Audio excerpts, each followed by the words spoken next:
বাংলাদেশের জনপ্রিয় গায়ক, সুরকার ও অভিনেতা তাহসানকে জিহাদি বলে কটাক্ষ করেছেন নির্বাসিত জনপ্রিয় লেখিকা তসলিমা নাসরিন। এই গায়ক সম্প্রতি অস্ট্রেলিয়ার এক কনসার্টে সঙ্গীত জীবনের প্রতি বিদায়ের ইঙ্গিত দিয়েছেন। দীর্ঘ 2 যুগের ক্যারিয়ারে কোটি ভক্তের হৃদয় জয় করা এই তারকা ঘোষণা করেছেন স্টেজ লাইফ থেকে ধীরে ধীরে নিজেকে সরিয়ে নেবেন।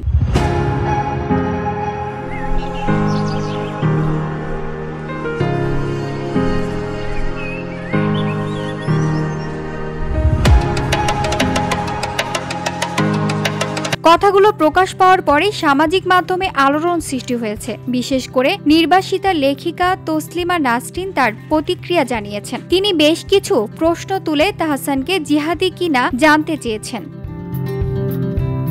তসলিমা নাসরিনের অভিযোগ যে জিহাদিরা লালন মেলা বন্ধ করেছে, স্কুল গানের শিক্ষক বন্ধ করেছে, গান বাজনার মাজার পুড়িয়ে দিচ্ছে। তাহসান কি তাদের কার্যকলাপের সঙ্গে একমত?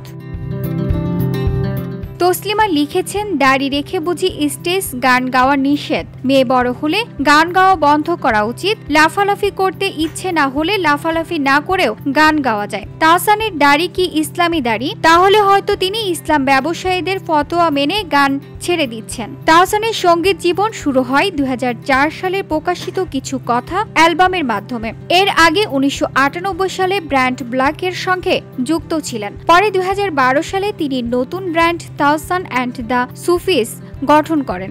তার জনপ্রিয় গানগুলোর মধ্যে রয়েছে চোখে চোখে কথা হতো, যদি কোনোদিন চলে যাও তবে, আলো, ছুঁয়ে দিলে মন, কতদূর ও প্রেম তুমি। এই গানগুলো এখনো ভক্তদের হৃদয়ে গভীর প্রভাব রেখে চলেছে। VOD Bangla news desk.